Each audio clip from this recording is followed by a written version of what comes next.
Salam sejahtera di dalam kasih Tuhan kita Yesus Kristus. Bapak Ibu, kalau kita melihat manusia, ada manusia yang berpuasa, ada manusia itu meditasi. Pergi ke hutan, menghadap pohon besar, tidak makan.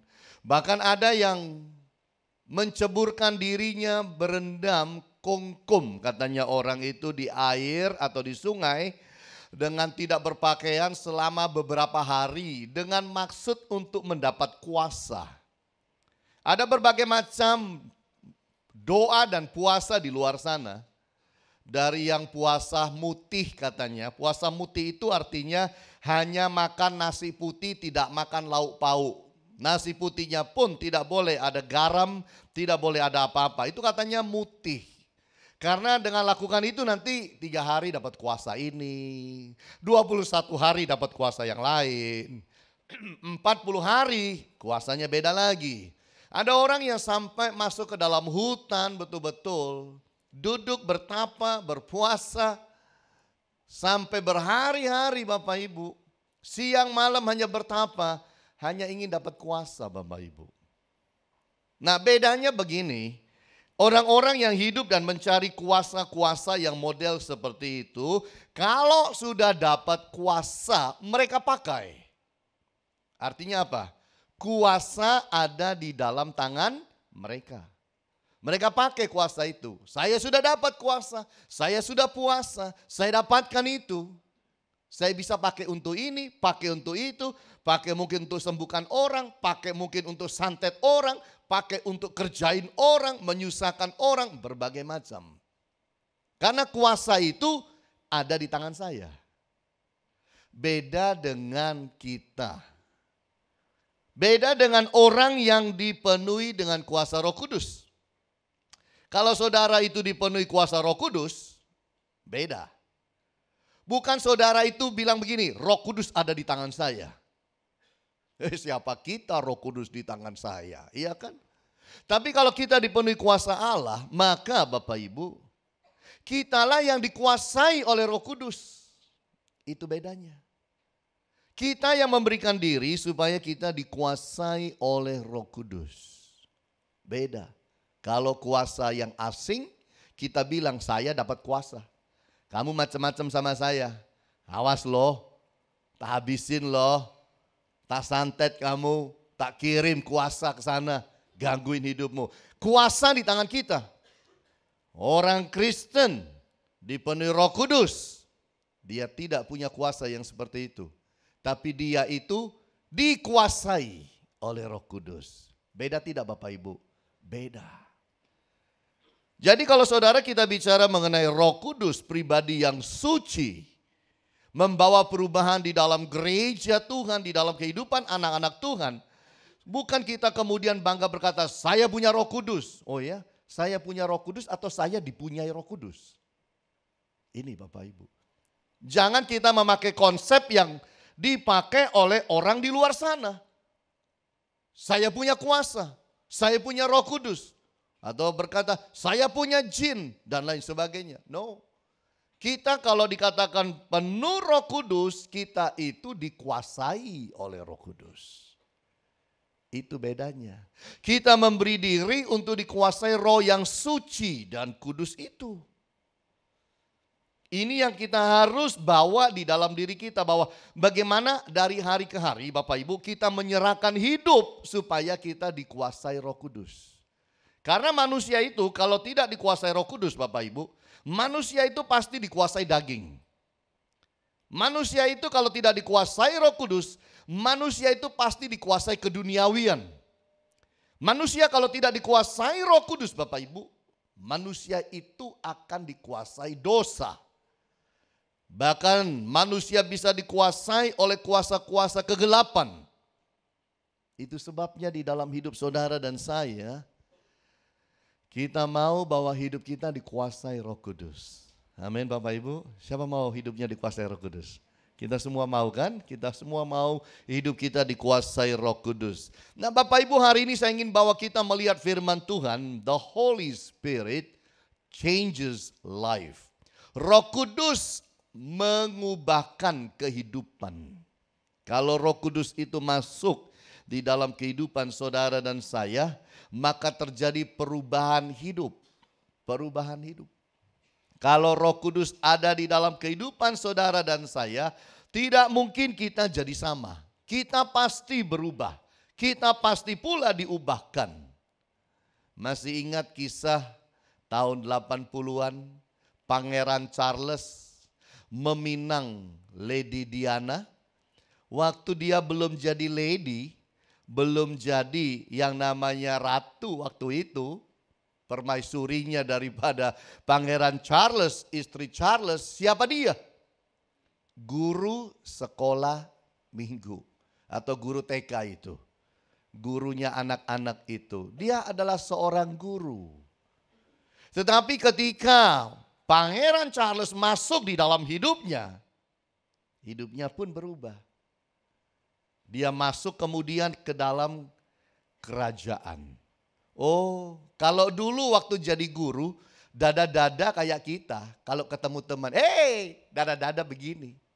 Setelah jadi permaisurinya, istrinya Pangeran Charles, tidak boleh orang kerajaan dada-dada begini. Itu kayak orang ketemu di pasar Atom. Dada-dadanya diatur, begini aja. Saudara lihat Ratu Elizabeth, kalau sampai hari ini dada-dada nggak ada Ratu Elizabeth begini-begini. Ratu Elizabeth sampai hari ini kalau dada-dada begini. Ratu ini. Ya, jadi kalau saudara mau jadi ratu nanti dadanya gini. Semua diatur, makan itu diatur. Coba kita makan mana ada diatur. Tapi kalau sudah masuk dalam kerajaan diatur. Nggak boleh mulut itu ke makanan. Jadi kita yang bongkok-bongkok begini. Apalagi kalau makan soto. Serot. Terus disosop. Wah. Nggak boleh. Sendok yang datang ke mulut. Susah itu. Coba nanti kalau saudara pulang makan. Coba. Badannya jangan maju. Mulutnya jangan maju. Sendoknya aja yang maju. Kan susah. Coba mukanya di sini. Badannya di sini. Sendoknya yang maju begini. Coba. Ayo. Makannya diatur kayak begitu Bapak Ibu. Iya kan? Kan enak kita kalau ke warung. Wah tunduk begini ya. Sudah gak ngereken orang lain. Wah keren. Tapi itulah hidup. Kalau sudah menjadi anggota kerajaan. Seperti itu Bapak Ibu. Tidak bisa keluar sembarangan. Tidak bisa pergi sembarangan. Tidak boleh lakukan sembarangan. Berpakaian pun diatur. Gak bisa. Aku mau ini. Aku mau itu. Itu diatur, dilihat. Ini mau ratu pakai kemana? Ke pesta. Pesta apa dulu? Cocok enggak? Cocok enggak sama bapaknya? Wah diserasikan benar-benar. Tasnya, sepatunya, kalungnya, antingnya, rambutnya harus diapain. Betul-betul dikuasai. Nah itulah orang yang hidup di dalam Roh Kudus. Itu seperti itu. Karena kalau kita dikuasai Roh Kudus, kita menjadi orang yang dikuasai oleh kuasa dari kerajaan di atas segala kerajaan. Dan kita harus siap itu. Nah hari ini kita mau lihat, Roh Kudus itu membawa perubahan dalam hal apa saja. Roh Kudus itu membawa perubahan, bekerja untuk mengubahkan kita dalam hal apa saja. Yang pertama kita lihat bahwa Holy Spirit empowers the prayer life. Roh Kudus itu betul-betul membawa satu perubahan di dalam kehidupan doa. Roh Kudus membuat hidup doa saudara itu ada kuasanya. Manusia berdoa ada yang punya kuasa, ada yang tidak. Roh Kudus membawa saudara supaya di dalam hidup ini ada kuasanya. Roma Fatsal yang ke-8 pada ayatnya yang ke-26. Roma 8 ayat 26 dikatakan demikian juga roh membantu kita dalam kelemahan kita. Sebab kita tidak tahu bagaimana sebenarnya harus berdoa. Tetapi roh sendiri berdoa untuk kita kepada Allah dengan keluhan-keluhan yang tak terucapkan. Salah satu keuntungan, salah satu manfaat, Salah satu berkat bagi kita kalau kita penuh Roh Kudus, hidup doa kita berubah. Kalau saudara bilang saudara penuh Roh Kudus, kalau saudara bilang saudara bisa bahasa roh, kalau saudara bilang bahwa engkau sudah dapat urapan, tapi hidup doa saudara itu sama seperti sebelumnya, saya tidak yakin kalau itu Roh Kudus. Karena kalau Roh Kudus ada di dalam diri kita, maka akan terjadi perubahan yang sangat-sangat luar biasa dalam kehidupan berdoa kita. Roh Kudus itu dikatakan menjadi partner kita, partner doa kita. Ini Roh Kudus. Saudara berdoa tidak lagi sendirian, tapi Roh itu dikatakan akan mengajari kita bagaimana berdoa kepada Allah. Bahkan Roh Kudus akan menjaga supaya doa saudara jangan salah. Manusia ini bisa enggak doanya salah? Bisa. Sangat bisa manusia itu salah di dalam berdoa. Karena pikiran-pikiran duniawi, keinginan-keinginan yang duniawi, bahkan mungkin mengandung dosa. Manusia bisa mengucapkan doa yang salah. Contoh doa yang salah. Oh Tuhan Yesus, Engkau tahu pasanganku sudah tidak berfungsi sebagai pasangan. Oh Tuhan, berikan aku pasangan yang baru. Coba, ayo, mau nadanya halus, mau nadanya santun, tetap aja doanya salah. Kan begitu Bapak Ibu. Jadi kalau saudara lihat di dalam Yakobus pasal 4 ayat 2 dan 3 bilang begini. Kamu mengingini sesuatu tetapi kamu tidak memperolehnya. Lalu kamu membunuh, kamu iri hati tetapi kamu tidak mencapai tujuanmu. Lalu kamu bertengkar dan kamu berkelahi, kamu tidak memperoleh apa-apa karena kamu tidak berdoa. Ada orang yang salah dalam hidup, salah karena tidak berdoa. Yang kedua, atau kamu berdoa juga tetapi kamu tidak menerima apa-apa karena kamu apa Bapak Ibu? Salah berdoa. Jadi doa pun bisa salah. Karena kamu salah berdoa. Sebab yang kamu minta itu hendak kamu habiskan untuk memuaskan hawa nafsumu. Jadi manusia itu bisa salah doa. Orang Kristen di dunia ini mungkin sekitar hampir 3 miliar. 2,5 miliar. Tapi jangan pikir semua bisa berdoa. Ada yang tidak bisa berdoa. Ada yang salah berdoa. Ada yang memang tidak berdoa. Saudara termasuk yang mana? Ada yang berdoa dengan baik dan benar dipimpin Roh Kudus.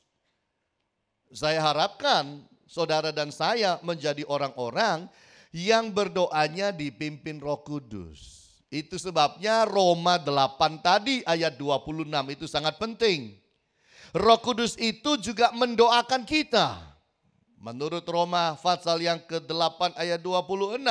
Dia bilang begitu. Tetapi Roh sendiri berdoa untuk kita. Oh asik kan? Saudara itu punya Roh Kudus yang berdoa untuk saudara. Kepada Allah. Roh sendiri berdoa untuk kita kepada Allah dengan apa? Keluhan-keluhan yang tidak terucapkan. Pernah enggak saudara berdoa, itu saking sumpeknya, terlalu banyak masalah menekan hidup, sampai sudah tutup mata, lipat tangan, mau berdoa, tapi saudara tidak bisa berdoa, karena tidak tahu mau bilang apa, karena tidak tahu mau mulai dari mana, karena tidak tahu mau cerita dari yang sebelah mana duluan. Sudah hidup dan masalah seperti benang ruwet. Pada waktu yang seperti itu, Roh Kudus akan berdoa untuk kita. Ketika kita berbahasa roh, tidak lagi tahu apa yang harus kita ucapkan. Kita bahasa roh, itu roh itu berdoa kepada Allah dari dalam kita dengan keluhan-keluhan yang tidak terucapkan. Itu sebabnya saya bilang, orang kalau penuh Roh Kudus, dia harus berubah dan pasti berubah hidup doanya. Kemarin, hari Sabtu, saya mendoakan anak-anak muda di tempat ini. untuk mereka penuh Roh Kudus. Saya survei kecil-kecilan, saya bilang siapa yang SD angkat tangan. Oh ada anak-anak SD angkat tangan. Saya bilang siapa yang SMP angkat tangan, SMP angkat tangan. Saya bilang siapa yang SMA angkat tangan. Saya bilang siapa yang universitas, ada juga yang angkat tangan. Siapa yang kerja, ada juga yang sudah kerja. Jadi kemarin yang hadir dari SD sampai universitas sampai yang sudah kerja, kumpul jadi satu. Untung saya punya backup yaitu para tim doa untuk mendoakan. Lalu saya bicara mengenai firman. Saya bicara mengenai Roh Kudus. Bagaimana kita mengalami kepenuhan Roh Kudus. Bagaimana kita bisa di dalam kehidupan kita itu terima Roh Kudus, terima bahasa roh, karunia-karunia yang lain. Acara mulai jam 5. Selesai kemarin 7:30. Selesai. Banyak yang nangis. Ngalamin zaman Tuhan, penuh Roh Kudus, bahasa roh, rata-rata bahasa roh. Kalaupun ada yang belum tuh 1 atau hanya 2. Semua ngalami. Saya pun senang turun ke bawah setelah doa berkat. Ada 2 anak kecil. Masih SD. Om Hani. Aku tadi itu dapat penglihatan Om. Ini anak laki-laki. Cuma enggak berani maju ngomong. Kamu lihat apa? Loh Om Hani, saya itu loh. Aku itu loh dingkluk Om Hani. Menundukkan kepala. Itu loh waktu doa menundukkan kepala itu bahasa roh. Itu terang loh Om Hani. Anak kecil loh. Terang. Terus tak buka mataku Om Hani. Tak lihat terang. Terangnya lampu. Tak merem lagi Om Hani. Terangnya itu lebih terang dari lampu Om Hani. Anak kecil loh. Tuhan bisa penuhi. Karena kemarin saya ungkapkan firman. Bahwa Tuhan penuhi itu anak-anak. Teruna-teruna. Anak-anakmu laki-laki. Anak-anakmu perempuan. Akan dipenuhi Roh Kudus. Dari anak-anak Tuhan penuhkan orang dengan Roh Kudus. Tidak pandang usia. Tapi siapa haus. Itu masalahnya. Anak. Terus yang perempuan, ini kakak adik. Om Hani, aku ya dapat penglihatan Om Hani. Kamu lihat apa? Aku tuh lihat itu loh Om Hani. Aku tuh kayak dilapisi, dinaungi, gitu Om Hani. Gimana rasanya? Enak Om Hani. Anak kecil loh, berubah. Jadi saudara, kepenuhan Roh Kudus itu nyata. Nyata sekali. Kalau engkau tidak penuh Roh Kudus, doa itu kayak Tuhan tuh jauh saudara. Tapi ketika kau saudara penuh Roh Kudus itu kayak dekat dengan kita. Memang karena dia ada di dalam kita. Dan kita mengalami perubahan itu. Jadi saudara rindukan, berdoa, minta, rindu supaya terjadi kepenuhan Roh Kudus di dalam hidup saudara. Dan itu sesuatu yang indah. Gak bisa dibeli itu saudara di dunia. Gak bisa ada itu di toko Bapak Ibu. Karena Roh Kudus itu tidak diberikan kepada dunia. Ingat baik-baik. Yesus datang untuk dunia. Roh Kudus tidak datang untuk dunia. Roh Kudus datang untuk gereja. Dan dia bekerja lewat gerejanya bagi dunia. Tapi Roh Kudus diberikan adalah untuk gereja. Itu beda. Nah mari kita lihat jadi yang pertama. Holy Spirit itu apa? Empowers the prayer life. Sekarang kita lihat yang kedua. Holy Spirit itu empowers daily life. Bahwa Roh Kudus itu membuat kehidupan kita sehari-hari itu menjadi berarti. Mengubahkan hidup kita sepanjang hari, setiap hari diubahkan. Roh Kudus itu memberikan adanya kuasa dalam hidupmu. Sehingga hidup saudara dan saya setiap hari diubahkan. Galatia pasal yang kelima. Ayat 22-23. Tetapi buah roh ialah apa? Kasih, sukacita, damai sejahtera, kesabaran, kemurahan, kebaikan, kesetiaan, kelemah lembutan, penguasaan diri. Tidak ada hukum yang menentang hal-hal itu. Roh Kudus itu Bapak Ibu mengubahkan kehidupan. hidup kita itu diubah dari hari ke hari. Dan hidup kita harus berubah dari hari ke hari. Berubah menjadi jauh lebih baik. Kalau saudara melihat ketika Roh Kudus penuhi Petrus, Petrus berubah. Dari Petrus yang adalah pengkhianat menjadi Petrus yang pemberani. Bahkan Petrus menjadi orang yang begitu berani. Sampai menghadapi apa aja oke. Matinya pun dia disalibkan. Kepalanya di bawah, kakinya di atas. Dari seorang penakut. Dari seorang yang pengkhianat. Dari seorang yang menyangkali Yesus. Jadi berani ketika Roh Kudus turun di dalam hidupnya. Kalau kita melihat hidupnya Paulus sama.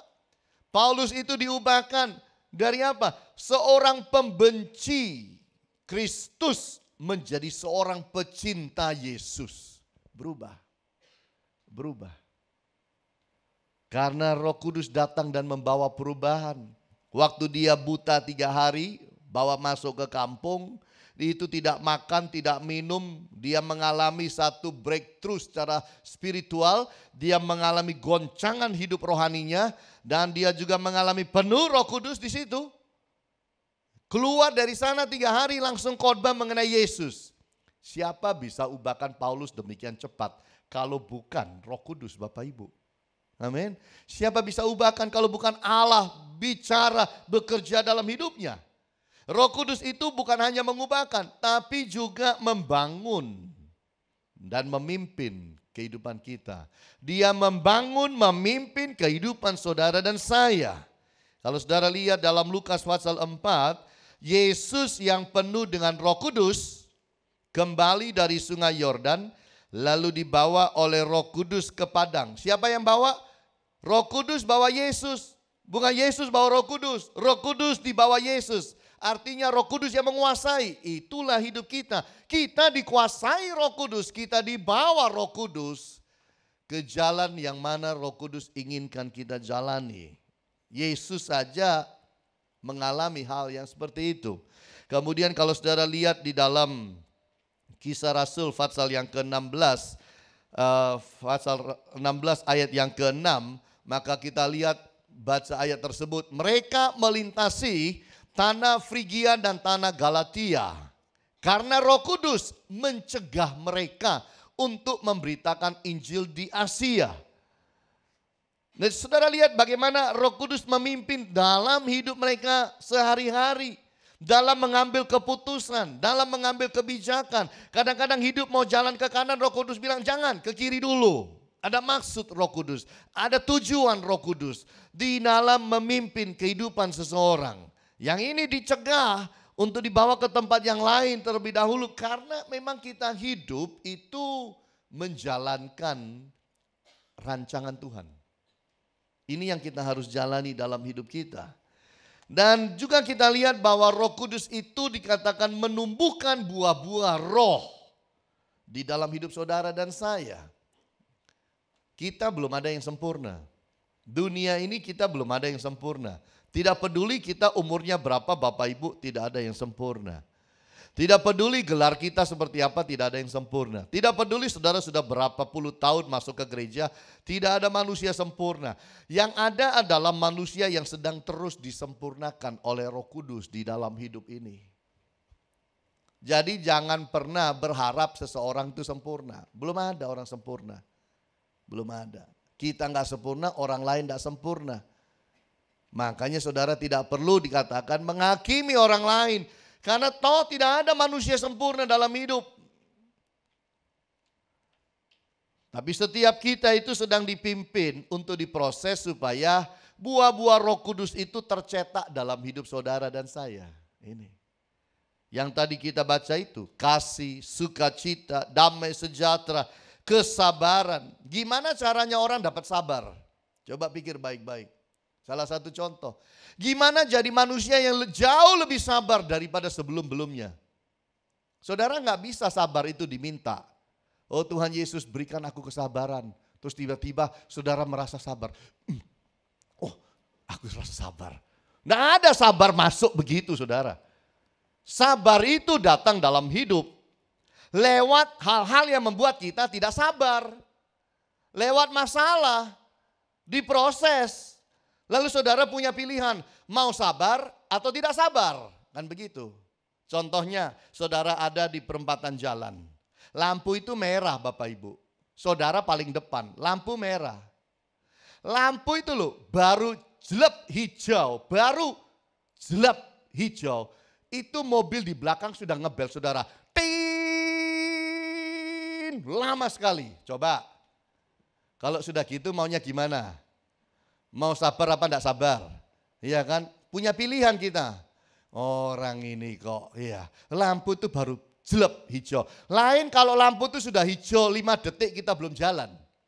Lampu itu baru dari merah, hijau. Langsung klakson bunyi di belakang. Tin.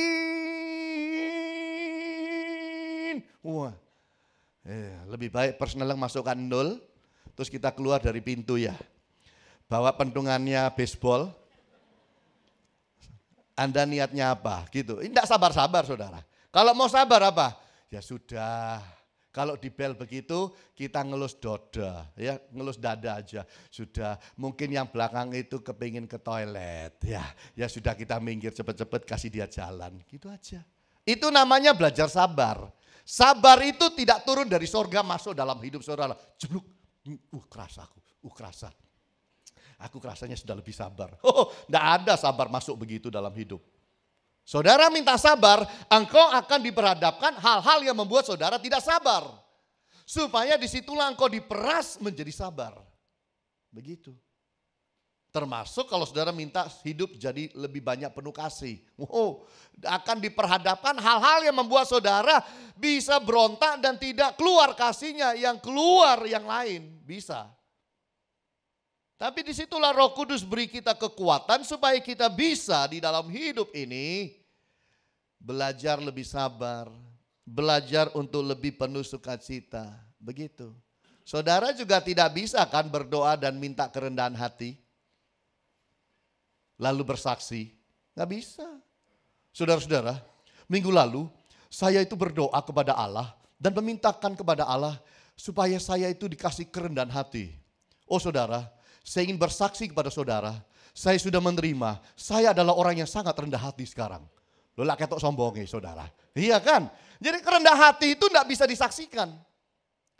Yang bisa disaksikan dalam hidup itu kalau sakit disembuhkan, bisa bersaksi. Berkat bisa disaksikan. Pertolongan Tuhan yang lain yang bersifat hidup dan mati bisa disaksikan. Tapi kalau saudara itu bilang saya minta kerendahan hati dan saudara itu bersaksi saya sudah dapat. Itu kok waktu didengar itu kok tidak pas gitu. Saudara-saudara, saya mengucap syukur bahwa minggu lalu saya bukan orang yang rendah hati. Tapi ketika saya berdoa minta rendah hati, Allah sudah berikan. Sekarang saudara, saya sungguh mengucap syukur. Saya adalah orang yang paling rendah hati di dalam gedung ini saudara. Ketok sombongnya saudara. Iya kan? Jadi nggak bisa, rendah hati tidak akan pernah bisa disaksikan.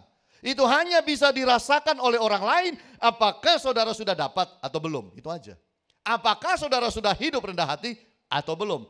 Itu orang lain yang tahu. Itu orang lain yang menilai. Kalaupun saudara merasa hati-hati. Jangan-jangan itu masih adalah sebuah kesombongan.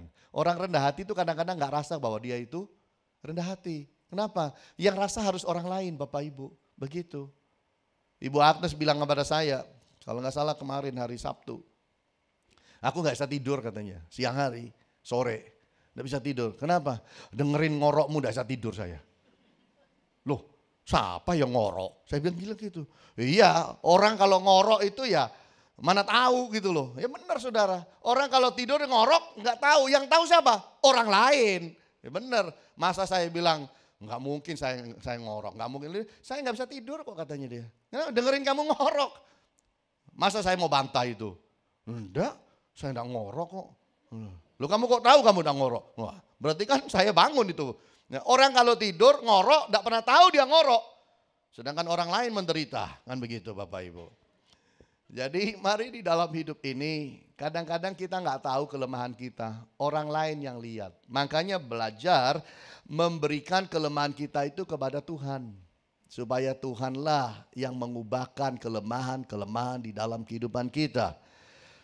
Saya membaca kisah mengenai tahun 1927 ada direktur film namanya Cecil DeMille itu bikin filmnya judulnya King of King, Raja di atas segala raja. Pemainnya yang jadi Yesus itu adalah seorang yang bernama H.B. Warner. Lalu yang menjadi Mary atau Ibu Bunda Maria adalah Dorothy Cumming. Yang hebatnya begini, kalau kamu mau terima peranmu jadi Yesus, kamu harus tanda tangan dulu surat pernyataan ini. Surat pernyataannya adalah harus hidup 5 tahun ke depan, itu hidup seperti Yesus. 5 tahun ke depan tidak boleh main film yang mengganggu image Yesus dalam King of Kings. Jadi setelah main jadi Yesus di dalam film King of King, tidak boleh tahun depan itu setelah filmnya jadi, terus tahun depan gak ada kerjaan, main film lagi, lalu main film jadi penjahat. Tidak boleh, kalau kamu itu mengganggu. Orang lihat di sini kamu jadi Yesus, kok di sini kamu jadi perampok bank. Tidak boleh. Jadi dia harus tanda tangani 5 tahun ke depan tidak boleh main film yang mengganggu image mengenai Yesusmu. Itu. Dia tanda tangan. Lalu juga selama masa syuting film Yesus King of King ini, kamu tidak boleh makan kumpul dengan semua orang. Karena Yesus itu agung mulia, harus makan sendiri. Tidak boleh ketemu orang. Tidak boleh jajan yang aneh-aneh. Tidak boleh, pokoknya hidup itu nggak boleh kayak yang artis sembarangan begitu, nggak boleh. Nggak boleh kamu kalau sudah habis syuting dugem, itu nggak boleh. Kamu habis syuting kamu pergi minum-minum di bar, itu nggak boleh. Ditandatangani. Tapi saudara, nggak bisa jalan panjang, nggak bisa jalan lama. Memang dia ini tukang minum mabuk masalahnya. Jadi kembali lagi ke mabuknya, itu masalahnya. Nah di sini kita belajar satu, manusia itu tidak bisa Bapak Ibu mengubah dirinya sendiri, nggak bisa. Dia harus diubahkan dari dalam oleh Roh Kudus. Masa sih Pak saya nggak bisa ubahkan diri sendiri? Oh, yang mengubahkan kita Roh Kudus dari dalam itu jauh lebih powerful. Saudara mau mengubahkan hidup saudara, saudara mau ubahkan akan tabiat saudara yang salah itu nggak bisa dengan daging, harus bergantung pada Roh Kudus. Saya tanya aja, kalau saudara lagi jalan di luar, naik sepeda motor atau sedang di luar jalan kaki, tiba-tiba debu masuk mata, itu namanya apa? Kelilipen. Iya kan, mohon maaf kalau yang nonton lewat live streaming gak tahu kelilipen. Kelilipen itu adalah debu kecil masuk ke mata dan tidak nyaman di mata. Apakah saudara kalau kelilipen bisa menolong diri sendiri? Terus ditiup sendiri. Mana ada orang kelilipen ditiup sendiri? Orang kelilipen pasti minta tolong orang. Tolong tiup no. Orang lain yang tiup dia. Begitu. Betul nggak Bapak Ibu? Itu baru urusan debu masuk mata kecil. Kita sudah butuh bantuan orang. Apalagi mengubahkan tabiat-tabiat yang buruk dalam hidup kita. Kita butuh Roh Kudus untuk menolong kita. Amin Bapak Ibu. Itu sebabnya mari di dalam hidup ini supaya kita mengandalkan Roh Kudus. Memberikan hidup kepada Roh Kudus, diubahkan Roh Kudus dari hari ke hari. Nah sekarang kita masuk kepada yang ketiga. Yang ketiga adalah Holy Spirit empowers ministry. Roh Kudus itu memberikan satu perubahan kekuatan kuasa ke dalam sebuah pelayanan. Kalau saudara lihat di dalam Yohanes pasal yang ke-14 ayat 26. Tetapi penghibur yaitu Roh Kudus yang akan diutus oleh Bapa dalam namaku, dialah yang akan mengajarkan segala sesuatu kepadamu dan akan mengingatkan kamu akan semua yang telah kukatakan kepadamu. Kita diajarkan oleh Roh Kudus bukan hanya bagaimana hidup yang baik, hidup yang benar. Kita diajarkan bagaimana melayani. Itu. Dan disitulah peranan Roh Kudus. Roh Kudus itu memperlengkapi kita jadi saksi yang efektif. jadi saksi. Dalam Kisah Rasul 1 ayat 8. Tetapi kamu akan menerima kuasa kalau Roh Kudus turun ke atas kamu dan kamu akan menjadi saksiku di Yerusalem dan di seluruh Yudea dan Samaria dan sampai ke ujung bumi. Kita jadi lebih efektif, lebih gampang jadi berkat kalau Roh Kudus turun dan kuasa Roh Kudus turun dalam kita. Roh Kudus memberikan kita keberanian menghadapi tantangan. Ada orang kalau lihat tantangan, dia maju. Ada orang lihat tantangan, dia mundur. Ada orang lihat tantangan, dia belok. Ada orang lihat tantangan, dia lari. Ada orang lihat tantangan, dia kaku. Saudara yang mana? Roh Kudus memberi keberanian kepada kita menghadapi tantangan. Lukas pasal yang ke-12 ayat 12. Sebab pada saat itu juga Roh Kudus akan mengajarkan kamu apa yang harus kamu katakan. Ini diucapkan Yesus kepada murid-murid bahwa kalau engkau melakukan pelayanan ada waktunya dan bisa terjadi engkau mengalami penganiayaan. Engkau diperhadapkan kepada pengadilan. Yesus bilang jangan takut karena Roh Kudus nanti akan memberikan kepadamu kata-kata untuk diucapkan. Artinya Roh Kudus akan berikan keberanian kepada kita, hikmat kepada kita untuk kita menghadapi tantangan-tantangan kita.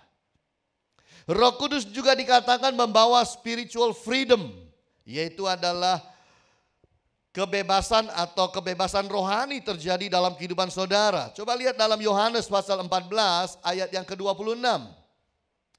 Yohanes pasal 14 ayat 26. Tetapi penghibur yaitu Roh Kudus yang akan diutus oleh Bapa dalam namaku. Dialah yang akan mengajarkan segala sesuatu kepadamu dan akan mengingatkan kamu akan semua yang telah kukatakan kepadamu. Ini firman. Peranan Roh Kudus menjadi coach, pilot, kapten dalam hidup. Untuk membebaskan kita supaya kita bertumbuh secara rohani di dalam Dia. Saudara kalau pergi ke Mesir, di Mesir itu pasti saudara kalau ikut tur pasti dibawa jalan naik kapal di Sungai Nil. Itu panjang sekali sungai itu, membelah akan namanya Mesir atau Kairo itu, Egypt.